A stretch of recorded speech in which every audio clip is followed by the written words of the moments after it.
In this video, I'm going to cover the Paladin Oath of the Ancients, providing a brief description of the class, explain the tenets that they will follow, as well as show and help set up some of the various features that you gain through this oath. The Paladins of this oath usually are heavily involved in those battles that tend to deal with light versus dark themes. They will always work to counter sources of evil that look to typically eradicate all life, because they themselves love all things that make up the living. They are typically kind and gentle, but won't hesitate to destroy something that might be trying to take away the good or something that should be cherished.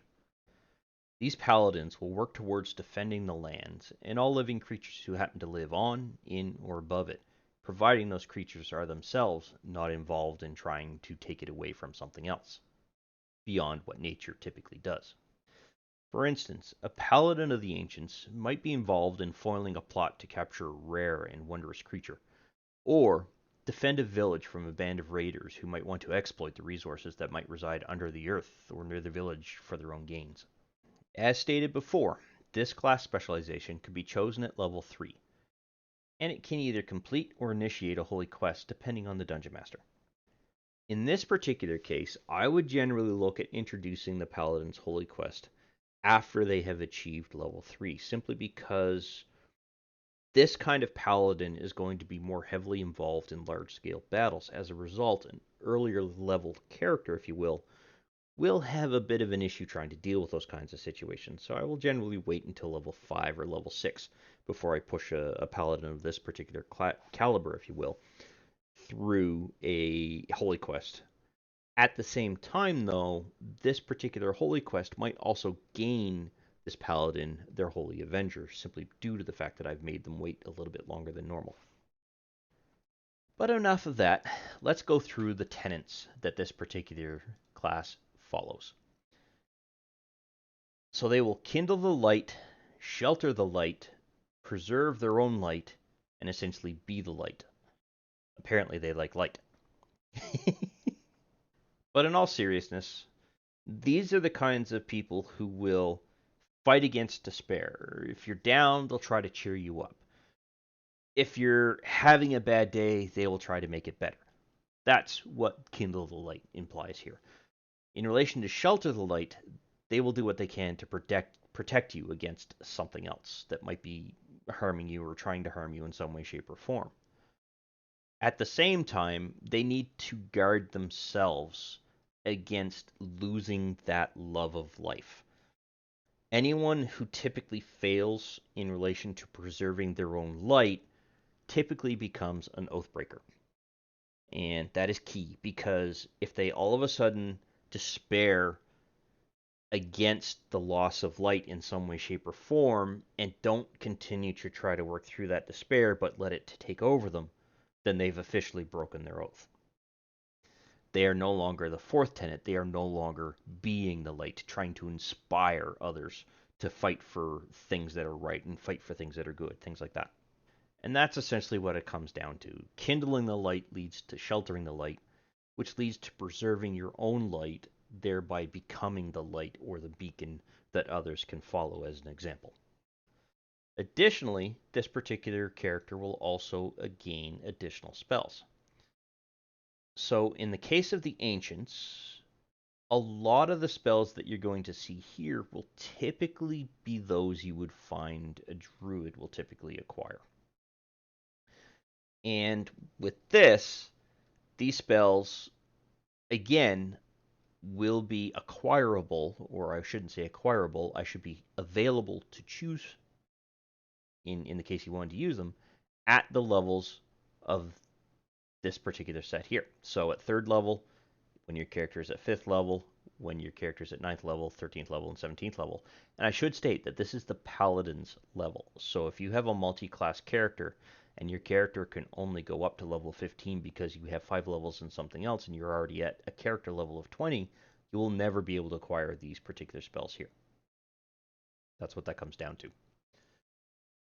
In addition, you will also gain a channel divinity specific to nature. This isn't equivalent to what a druid has the ability to do, but it is equivalent to some things a druid could potentially do. I don't know of any druid that has the ability to cause Fae or Fiends to be turned, much like a cleric might turn the undead, for example. But in relation to Nature's Wrath, you have the ability to ensnare a foe, which is definitely something a druid has the capability to do. So I'm going to go ahead and apply level 3 to this particular character so that we choose our class specialization, the Oath of the Ancients. And then I'm going to show you what needs to be done to set up this channel divinity spell, or feature I should say. So in this particular group, I'm going to call it Oath of the Ancients. And in relation to the ensnaring capability here, we've already got everything there. In relation to the saving throw associated with that particular snaring, however, we might need to make some adjustments, but we'll take a look at that in a moment. The first thing I want to do is actually set up Turn the Faithless. In this particular case, they will be required to make a Wisdom saving throw. So chances are this Wisdom saving throw is specific to Turn the Faithless, not associated with Nature's Wrath. And then the rest of it works pretty much exactly like a Turn Undead does, in the sense that they have to focus literally on trying to get as far away from you as possible. And they have to be of type Fiend or Fey. So let's make a quick adjustment to this. Once again, our ability score is going to be Charisma. So let's set that up. And then from there, we don't need to make any further adjustments. Now, turned, I suppose that would work in relation to a particular Fate or Fiend, so I will leave that as is.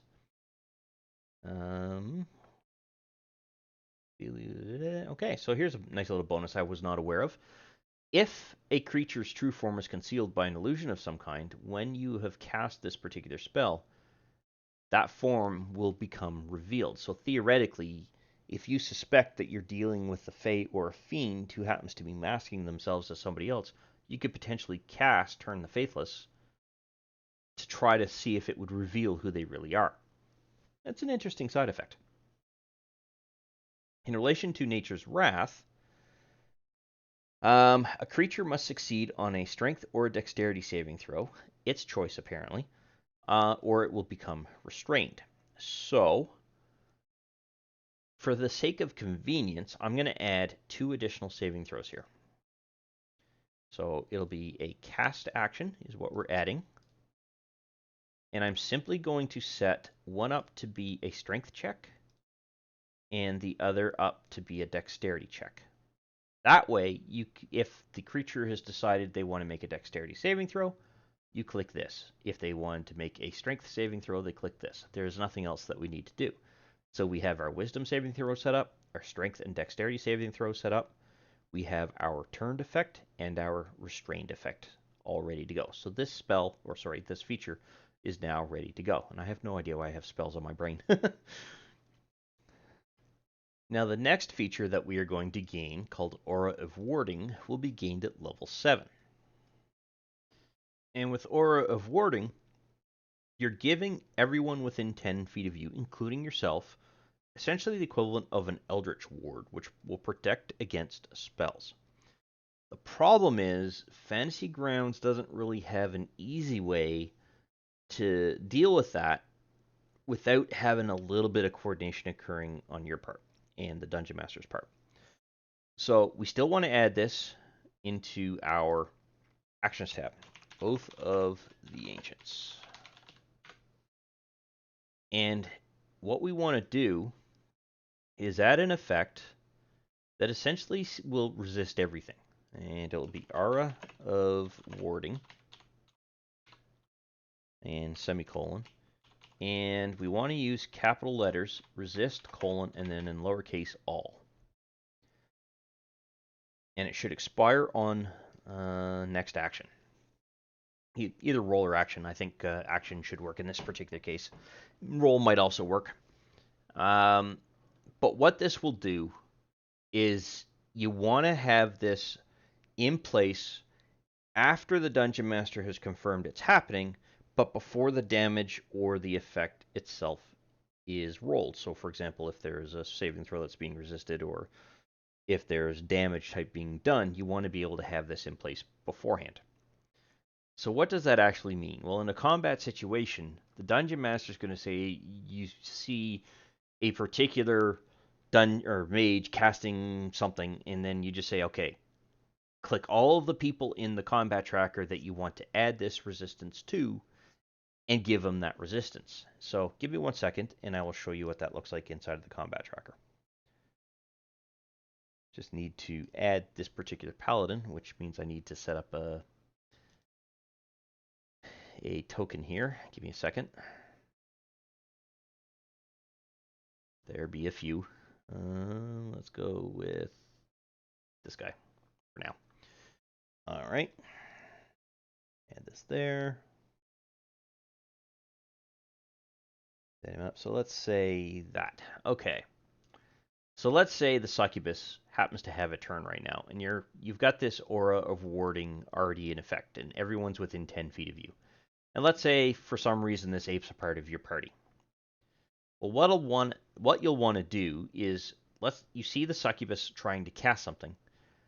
You'll want to make sure that you control left click on all of the friendly creatures that you wish to apply this effect to. And once you've got that done, you just simply click this and it will apply that effect to that particular character. And you'll want to make sure that you also target yourself when you do that. So I'm going to unremove there and that. Now what will happen is the succubus will cast whatever spell that they're doing. Everyone will resist if they were within that, and anyone who didn't get affected by this, if you will, you just simply want to go back and actually remove the aura of warding. Oops, I removed one too many, but that's essentially how this comes down, how this will work. So it's fairly easy to do. It's just going to take a little bit of coordination between you and the Dungeon Master in order to make sure that it's in place before the spell is cast or the effects of the spell are cast, and then it's removed afterwards. That's all it comes down to. And that will complete everything that we have to deal with for Aura of Warding. Our next ability we will not gain until we hit level 15. So just 1 second here. I'm going to very quickly level this particular character up. I figured I'd do this a couple of times on camera while I do this, just to make sure that everyone's seeing that I'm in fact doing this. Although I've already covered everything else that you're gaining in between these levels, so it's just the oath related features that I'm covering in these particular videos. To make use of Undying Sentinel, because it does require the means of tracking a long rest, you simply just drag it into your Actions tab, group it with the rest of the skills that are specific to your class specialization, and then switch this to the Preparation tab. And what you want to do is switch this so that there's one daily use. And that will satisfy the requirement of having the need of a long rest before you can use this again. But that's all you have to worry about.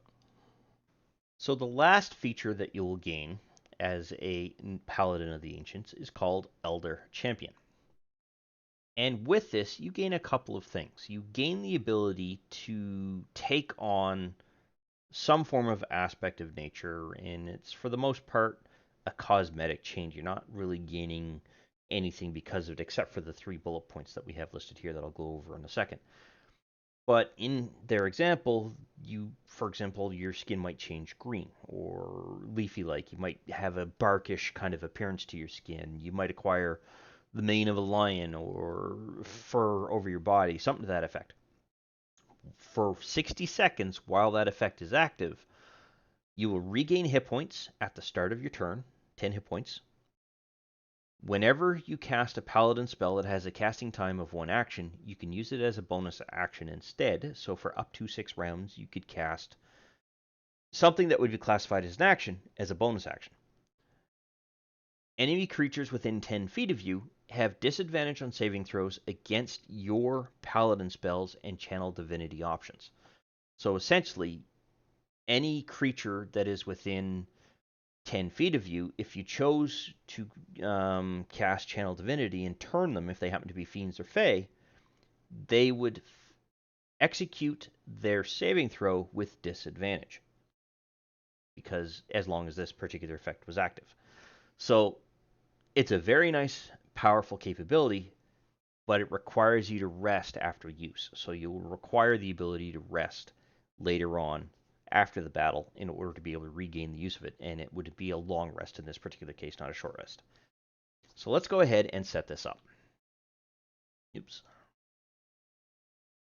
Drop this into place. Now you can see it already has the heal capability here of the Ancients, but it is missing the ability on the saving throw. So let's go ahead and create an effect there. And this will be something that you'll want to apply to a creature before you're triggering the saving throw that they're going to be required to make. And essentially what you want to do is give them a disadvantage on save. And there's no type limitation when it comes to this. They just simply have to be an enemy creature. So we don't have to do an if condition like we did with the previous Paladin Oath. And this will last for a maximum of 1 minute, but it's best to set it up so that it expires on next roll, so that when you actually trigger the roll, the disadvantage is there, and then when you happen to require another creature to do another saving throw, you apply it to that particular creature just before you trigger your saving throw roll. And that'll make things a little bit easier. So it's a little bit cumbersome in the sense that you got to remember to do that. The other thing that we have to do is make sure that we set it up for 1 use daily. And this way, if it gets used, it goes away until the Dungeon Master executes a long rest. And long rest. And as you can see here, it's now returned. And that actually completes everything that we need to do for the Paladin of the Ancients. I hope you managed to get a character up to level 20. I hope you do get a character up to level 20 to be able to make use of some of these features. And I hope you found this particular video informative, useful, and if you have any comments or questions, don't hesitate to ask them down below or post your comments down below. And I hope I will see you in the next video. Thank you. I wish to thank you for taking the time to watch this particular video. I hope you found it informative and useful to familiarizing yourself with Fantasy Grounds in general, and that you had fun in the process. If you found the video useful and you liked the content of the particular video, go ahead and click that like button to let me know. And if you have any questions specific to the topic covered by this particular video, or just have some comments in general, please feel free to post something in the comments section, and I will do my best to respond to any questions that are asked. Additionally, I do release content quite regularly, and it's generally specific to Fantasy Grounds or 5th edition Dungeons & Dragons at this time.